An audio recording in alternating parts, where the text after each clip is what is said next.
Laser beam divergence. This video is for reference and learning. This video presents the main principles of laser beam divergence, which can also be found in a book or on the internet. You may have to stop and start the video in certain areas if you require more time to review. The aim. Researchers such as D. Marble, Flat Earth Perth, and many others have observed laser beams over distances of 9 miles or greater. A common response to attempt to discredit the observations is the word divergence. Yes, just the word divergence, like it meant something. No explanation, no application of the concept, just the word, as if stating it was all that was required. This short video will present the concept of divergence so the term can be understood, which will hopefully prevent its incorrect use.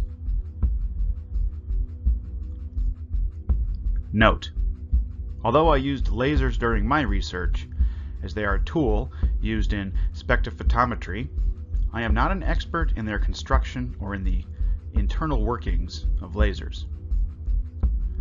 Lasers are sophisticated devices. Only relevant information to cover their use in the long-range observations they are being used for will be covered in this presentation. There are numerous sources, including books and internet pages, that will take the reader through the interesting intricacies of the laser. How does a laser work?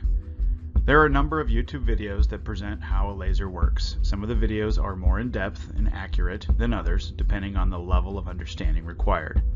These links will be in the show notes, the description of this video. What is beam divergence? The beam divergence of an electromagnetic beam is an angular measure of the increase in beam diameter or radius with distance from the optical aperture or antenna aperture from which the electromagnetic beam emerges.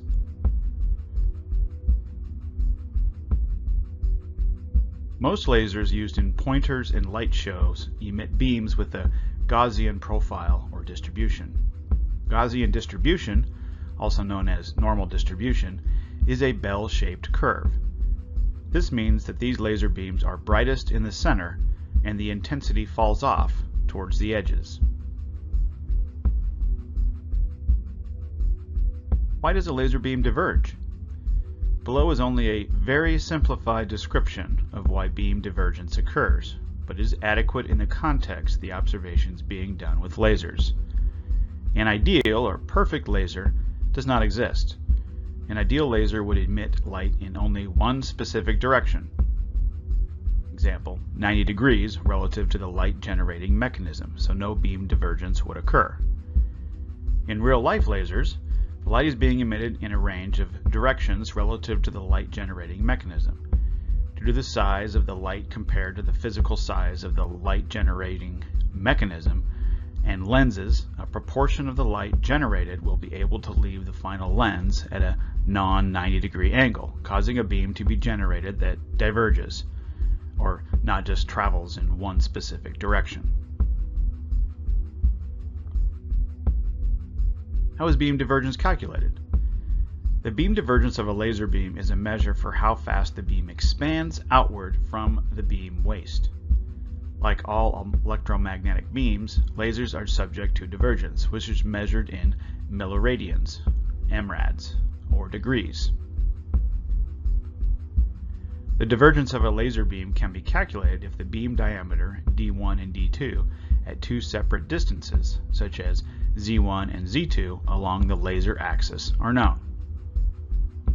If the increase in beam diameter between 2 points is measured and the distance between the 2 points is also known, then a mathematical calculation can be applied to work out the angle of divergence, which is measured again in milliradians or emrads. Once the angle of divergence is known, the divergence of the beam at any distance can be calculated. An example: a laser has a beam divergence of 1.5 emrad or 0.086 degrees. This means for every 1 meter of travel, the beam diverges by 1.5 millimeters. What is the radius of the beam at 1,000 meters? You can calculate it this way. Let's make the diameter 3 meters. The beam at 100 meters has a radius from the center of the beam of 1.5 meters and a diameter of 3 meters. A simple plug in the numbers beam divergence calculator can be found at the following URL, which also will be in the show description. Example: 10,000 milliwatt 520 nanometer green laser 303 model. Using the divergence calculator and double checking the maths using the tan function, at 15,300 meters the beam diameter is 22.95 meters and the radius is 11.48 meters. At 15,300 meters the beam area is 413.74 square meters.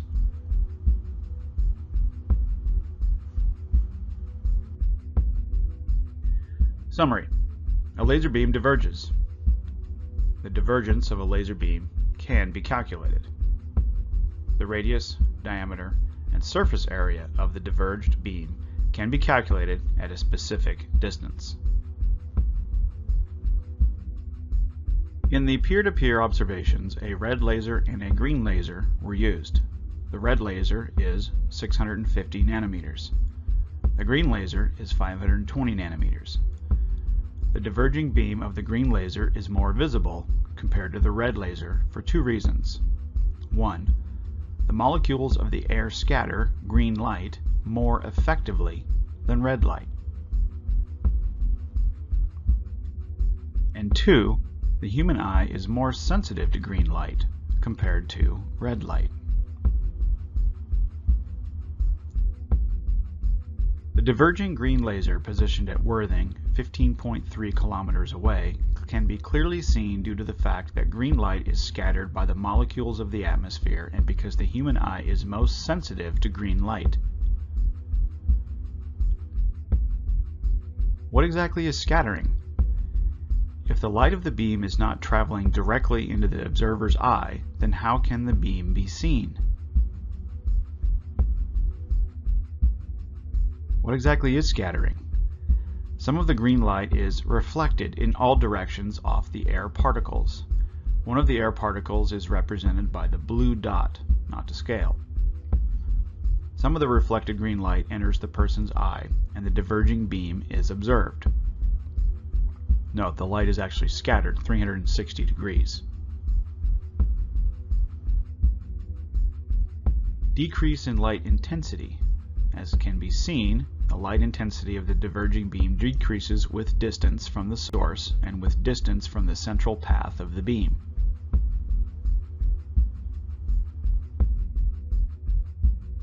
A laser beam diverges, spreads out, as it travels. A number of responses to laser experiments that have been carried out over water in which the intense source of the laser could be seen have been, you can see the laser because of divergence. Next, we shall see how a diverging laser beam will be affected at sea level on a globe model.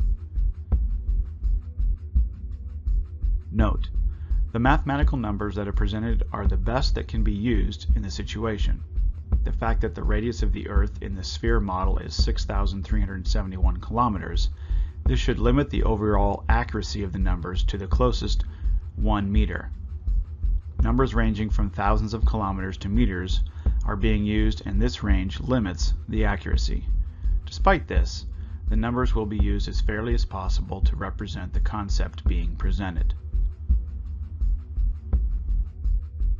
Based on the assumption that the Earth is a sphere and has a radius of 6,371 kilometers, the horizon is 3.57 kilometers from the observer.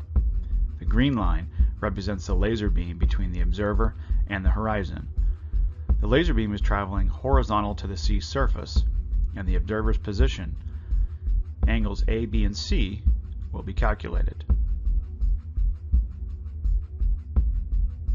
An isosceles triangle can be drawn from the center of the Earth to the surface. Here are the degrees of each of the angles.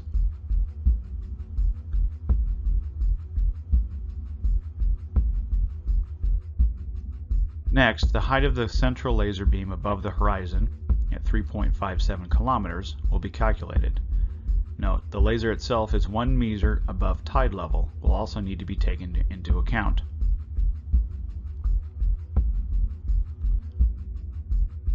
An isosceles triangle can be drawn from the center of the Earth to the surface. Again, here are the angles in degrees.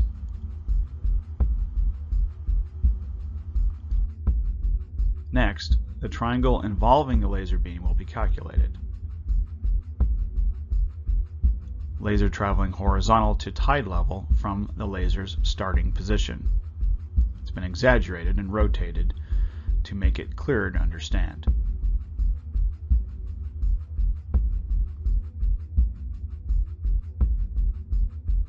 Laser traveling horizontal to tide level from the laser's starting position, you can see 90.016 degrees, exaggerated again and rotated to make it clearer to understand.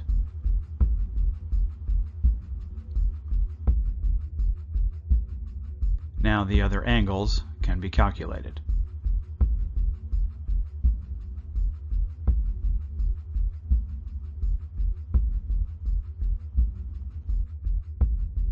Now, 3 factors of the triangle are known. The other angles and lengths can be calculated. Side Z and side W.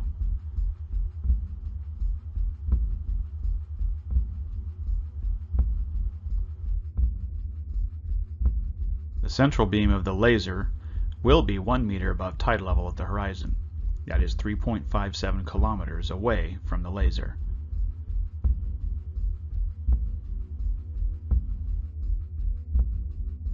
If positioned at tide level, the central beam of the laser will be 1 meter above the tide level at the horizon. That is 3.57 kilometers away from the laser due to the curvature. The laser was actually positioned 1 meter above tide level, so the central beam of the laser will be 2 meters above tide level at the horizon. That is 3.57 kilometers away from the laser. The laser is 1 meter above tide level. At 3.57 kilometers, the central beam of the laser is 1 meter above the tide level.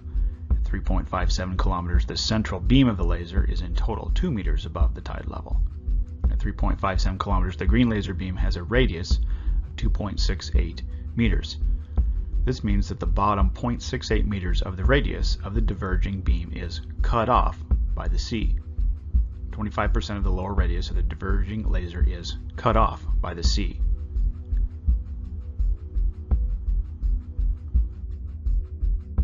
.25% of the radius of the diverging laser is cut off by the sea.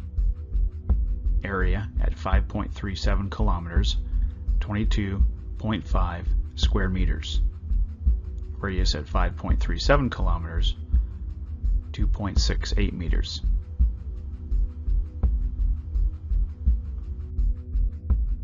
Here's a diagram showing the bottom of the diverging laser beam being cut off as it strikes the sea. At this point, the bottom part of the diverging beam strikes the sea. The bottom part of the diverging beam is no longer present further down the line. Obviously, the observer is never going to be able to see the laser source due to the curvature.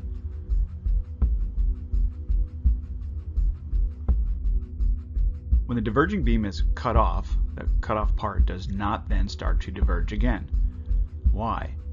Because divergence is caused due to the light generation mechanism and emittance of light from the laser device, not by light simply traveling through the air.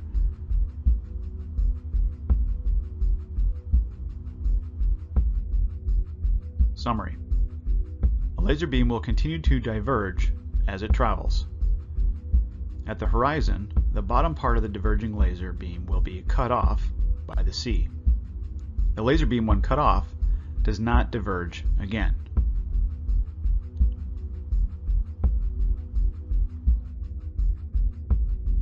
Now that we have an understanding of laser beam divergence, this part of the presentation is going to relate the concept to laser observations that have taken place.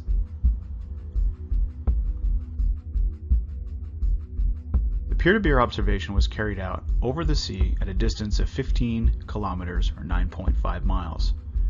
According to the curve calculator, the intense central source of the laser beam should not have been observed. it obviously was.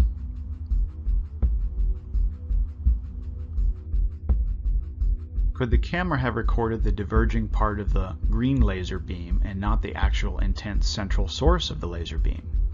This is what many people have suggested happened, although they have supplied no observations, model, or mathematics to support their assertion. This will be examined based on the observations and the curve calculator from metabunk.org.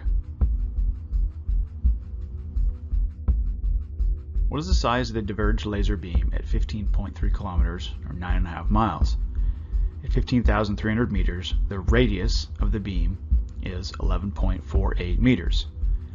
But because the lower beam radius was cut off by the horizon at 3.57 kilometers to just 2 meters, after 15.3 kilometers or 9.5 miles, the lower radius is still 2 meters.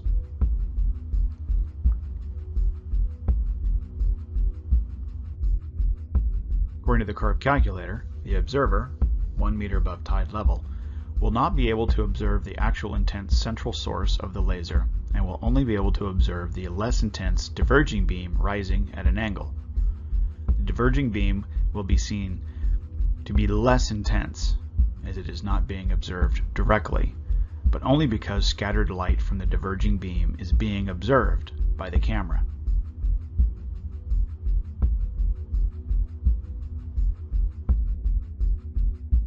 If the sea exhibited curvature, the observer would only be able to see the less intense diverging beam and not the central intense laser source. Due to curvature, the observer cannot see down the laser beam to the intense source at the end. The line of sight is blocked by the curvature. It would not be possible for an observer 1 meter above tide level, 15.3 kilometers or 9.5 miles away from the laser device, 1 meter above tide level, to view the intense central beam according to the globe Earth model. This is what the mathematics of geometry prove.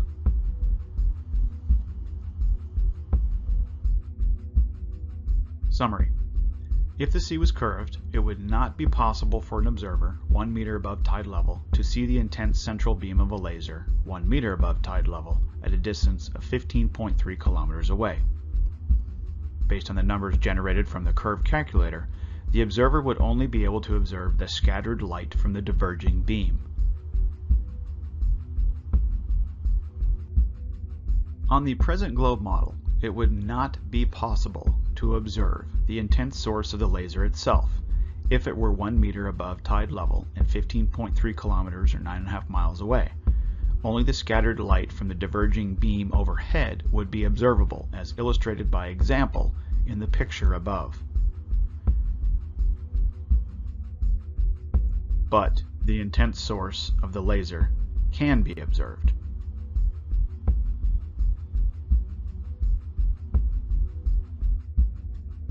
The intense source can be seen with the beam divergence around it.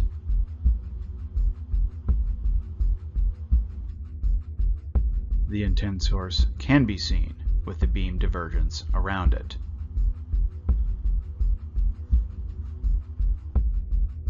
The laser beam is traveling in an upward left direction toward the observer camera. The diverging beam is losing intensity rapidly with distance. The camera is picking up the diverging beam because green light from the beam is scattering off the molecules of the air and entering the camera.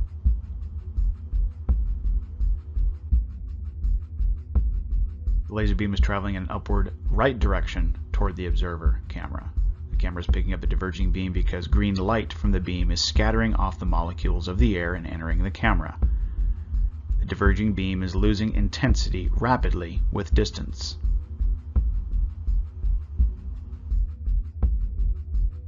The intense source can be seen with the beam divergence around it.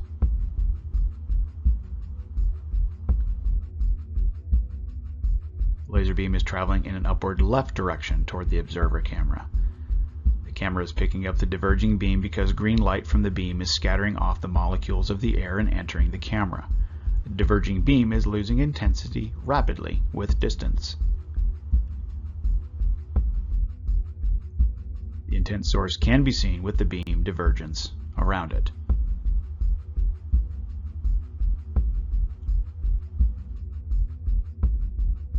The intent source can be seen with the beam divergence around it.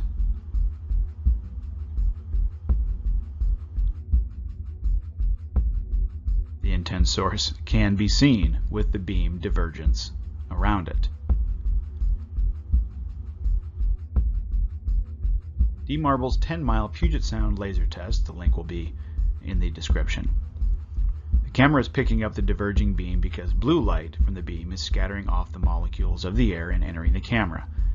The diverging beam is losing intensity rapidly with distance.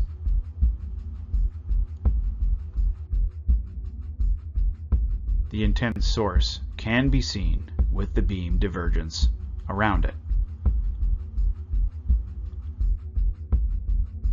Flat Earth Perth's 15-kilometer laser test, Mandurah. Again, the link will be in the description. The diverging beam is losing intensity rapidly with distance. The laser device is being pointed upwards, preventing the intent source of the laser from being observed. The camera is picking up the diverging beam because blue light from the beam is scattering off the molecules of the air and entering the camera. The diverging beam is losing intensity rapidly with distance. The camera is picking up the diverging beam because blue light from the beam is scattering off the molecules of the air and entering the camera.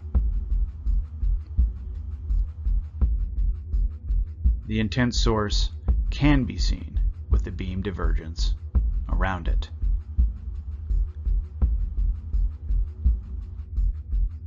Being able to view the intent source of a laser device over 9+ miles due to divergence of the beam is not possible on the globe Earth model, unless you are a science and maths denier.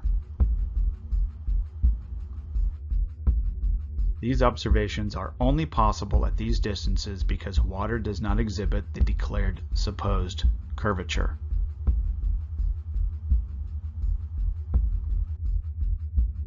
Don't take my word for what is presented here. Do the observations and/or calculations for yourself. Prove it to yourself. Why hasn't anybody that just throws the word divergence out there in an attempt to discredit the conclusions of these observations actually presented a YouTube video on the concept with mathematical calculations? Because the mechanism of divergence and the mathematics would prove them incorrect. If anyone denies this, then simply ask them to present the mechanism and mathematics. A person's actions will tell you everything you need to know.